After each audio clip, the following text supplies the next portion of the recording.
Hello, and thank you for calling United Way. If you are in need of services, such as utility assistance, food, behavioral health, and more, please press 1 to be connected to 211 Maryland. Hey guys, so today is May, what is it? Is it May 27th? Today is May 27th, and I want to give you guys a moment to moment or whatever, I don't know, update on what we're doing and what's going on with the rental unit. I already told you guys, for those of you who don't know, I have a tenant who has not paid her rent, her portion of the rent. She's a Section 8 tenant, so she has not paid her portion of the rent since March of 2020. Her rent right now is $528 a month that she has to pay, has come out of her pocket. With it being $528, it's not enough for me to cut. I don't get enough from Section 8 to cover the mortgage on that property. So I have to add money to the bank account every month to cover the mortgage of that property, right? Where are we now? So I want to give you guys updates. I put out the video. I got lots and lots of awesome feedback from the video, and I have been taking you guys' advice to heart, the ones that I can use. So this is what we have done so far. So the video came out on May 19th, right? And that morning, the video was scheduled to come out like around 9 a.m. And that morning, May 19th, that morning at 7 a.m., my tenant had texted me because she was having an issue with one of her utilities, right? And they was going to need something in writing from me, giving her permission to go into an agreement with them that morning. So at 7 a.m., she sent me this text. So I said, well, let me call her. I called, phone ring, ring, ring, and then it went to voicemail. Okay, boom, boom, boom, boom. I waited. I called again. Phone ring, ring, ring. It went to voicemail. So then I sent her a text back, and I said, rent, question mark, question mark. When do you plan on paying? Section 8 does not pay enough to cover the property. And I said that just in case she was under this idea that Section 8 paid the bills. You know what I mean? Like the Section 8 gave me enough money to pay what I needed to pay on the property. So I said Section 8 does not pay enough to cover the property. So it's been coming out of my pocket for over a year. By this point, I had completely exhausted all of the cushion that I had saved up in that rental account by this point.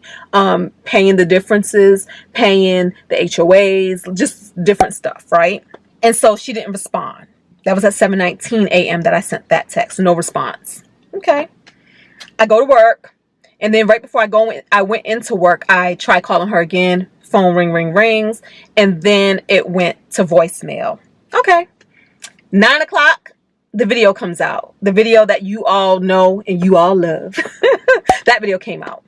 Talking about the situation at hand, which again, I already made the video and I already edited the video. And, you know, so this was not even timed. And that was that. So then around 12 p.m., she sends me another text saying, this evening, exclamation point, text you. Don't know what that meant. This evening, maybe this evening meant, because I said, when do you plan on paying the rent? Maybe she planned on paying the rent this evening. Or maybe it also meant maybe she's going to call me this evening. I don't know. That was that. In the video, a lot of you asked me, well, do you think she watches your videos? Well, there's a high chance that she does, especially when she only decided to return my text after that video came out. Now, I could be reaching. It could just be coincidence, right? So that's that, right?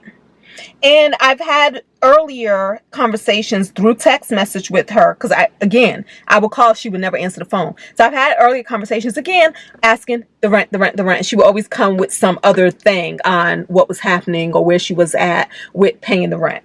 So I say that to say she had been responding to my text messages in the past. So now the video is out, and on the 19th, that's the communication I got from her. She never did call that evening. And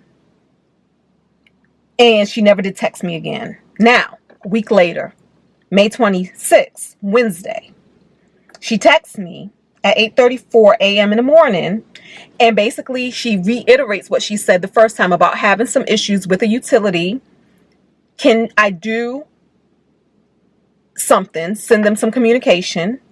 She said, because they are going to disconnect her utility on a certain date if I don't do this. Can you send it in today? Thanks. so she can make an arrangement with them. And in my mind, I'm thinking, okay, you want to make an arrangement with them, but you need me to agree to this arrangement, but you're not even trying to make an arrangement with me. Me. Once again, this is why I said, it's funny how certain people take corporations and take people who don't look like me way differently. They take them way more seriously than they'll take me. So you're not even trying to make an arrangement with me, somebody who you have not paid in over a year, but you want to solicit my help in making an arrangement with another party because they're threatening something, right? And so this is at 8:34 a.m. I get the text, so I call.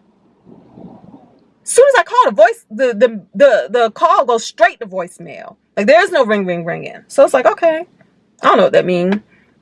So I try calling again. Same thing, straight to voicemail. So I try calling again. I try calling 3 times, straight to voicemail, no ringing. And so I sent her a text. I said, not sure if you have me blocked because I cannot reach you via phone. And then I said, you are in breach of your contract with me since the only thing you have paid on your rent since March of 2020 is $199 in July of 2020. I've tried to reach out to you to make an arrangement, but you have been ignoring me. Sorry, I cannot help you this time. And that was it. She never responded back. And I told you today is what, the 27th? She still hasn't responded back. So what have I done? I've done a lot of you guys' advice.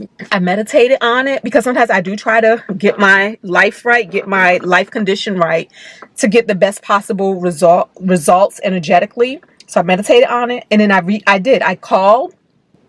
So, ooh, y'all, everybody is getting back to us. Hold on. You trying to park there? I'm going to move up some. Somebody's trying to park behind me. Come on, car. Come on. Okay, we back, y'all. We back. All right. And so I call United Way, and we have the conversation here. And United Way was like, oh, well, when I told her she was Section 8, she says, oh, unfortunately, we don't accept Section 8. We don't assist Section 8 because we already feel like they're getting we already feel like they're getting government assistance already. So that's like double dipping. And I was like, oh, man. And she says, and I don't know of any program in this county that accepts Section 8.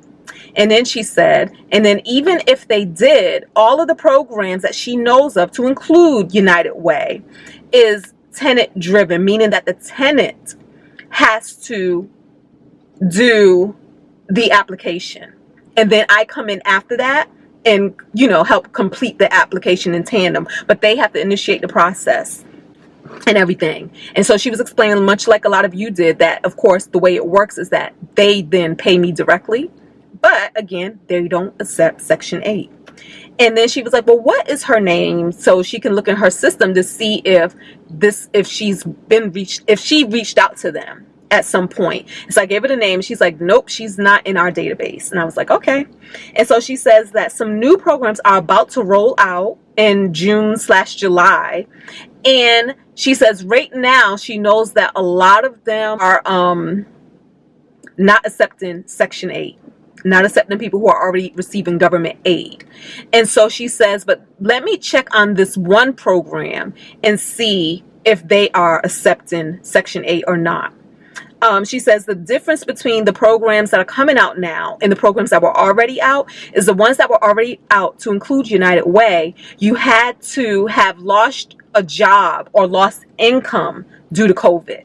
You had to be able to show that you either lost a job or you lost salary because of COVID. But she says with the new programs coming out, they have a broader definition of losing income due to COVID that can include childcare, meaning that because people had a homeschool, because schools shut down and daycares shut down, they had young children who had to stay at home. Under the first pass, that wasn't allowed. You had to lose a straight job, or you had to have a job that reduced your hours or something like that. But in this second pass, they are actually going to help families who couldn't work because of COVID circumstances, even to include if they had to be caretakers for those affected with COVID, right? So broader window. But she said, but once again, she still doesn't see any that allows for you to be able to do it if you're already on a government assistance program. Now, she said she was going to call around and check on some other programs and see if they still had that stipulation. So she just, 408, she sent me an email. This is what the email says.